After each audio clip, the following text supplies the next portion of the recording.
ఏదో సినిమాలో పెద్దరాయుడు సినిమాలో మోహన్ రావు గారు అంటారు the relationship between fish and water అని చెప్పేసి వైఫ్ అండ్ హస్బెండ్. అలా the relationship between our food and our gut and IBD నాకు ఒక్కసారి ఎక్స్ప్లెయిన్ చేయండి సార్. ఎందుకంటే పొద్దున్న లేస్తే మనం సమోసాలు, చాయ్, బిర్యానీ ఇవి తప్ప మనకేం కనిపించవు.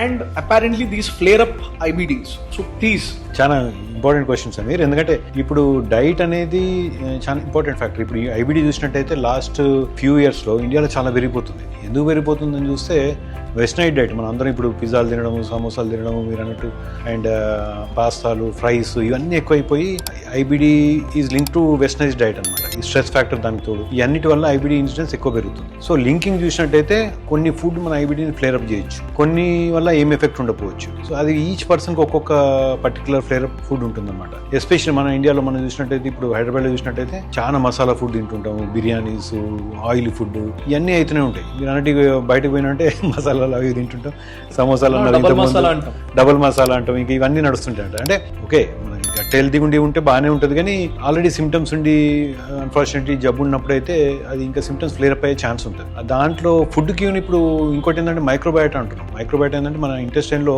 అనేక ట్రిలియన్స్ ఆఫ్ బ్యాక్టీరియా ఉంటాయి. అంతకుముందు మనకు తెలియపోయేది. Trillions of bacteria itself one more organ. అంటే ఇప్పుడు మన కార్డియాలజీ ఎట్లా ఉందో, గ్యాస్ట్రో ఎట్లా ఉందో, రీనల్, కిడ్నీ సిస్టమ్ ఎట్లా ఉందో, ఆ trillions of bacteria, micro bacteria అనేది కూడా అదొక ఆర్గన్ అనమాట. సో అది మన ఫుడ్ మీద డిపెండ్ అయి ఉంటుంది. మనం తినే ఫుడ్ మీద మైక్రోబయోటా అన్ని మాడిఫై అయ్యి అనేక రకమైన జబ్బులు వస్తుంటాయి అనమాట. సో అది రిలేషన్ బిట్వీన్ ఫుడ్, మైక్రోబయోటా మధ్యలో వస్తుంటుంది ఎక్స్ట్రా బిట్ అది. అండ్ ఐబిడి కానీ వేరే గట్ డిసీజెస్ అన్ని కూడా లింక్డ్ ఉంటాయి. అవే కాకుండా చాలా మటుకు న్యూరో డిసీజెస్ కానీ, డిప్రెషన్ కానీ ఇవన్నీ కూడా మైక్రోబయోటా చాలా లింకింగ్ ఉంటుంది ఈ మధ్య కాలంలో.